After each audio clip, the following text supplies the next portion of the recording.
Good day, everyone. Learn how to completely uninstall Steam from your computer. So you can see the Steam right there. You just need to do a right click in the start icon and then go to settings. This is for the Windows 11.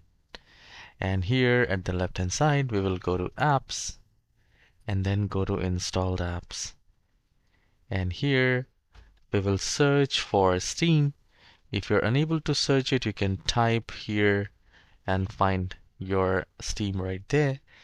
Click on the three dots next to it, click on uninstall, and this says this app and its related info will be uninstall, and I'll click on uninstall and it will ask you to say yes, and you can see uninstall from, and we just have to click on this and it starts deleting and uninstalling Steam completely from your computer.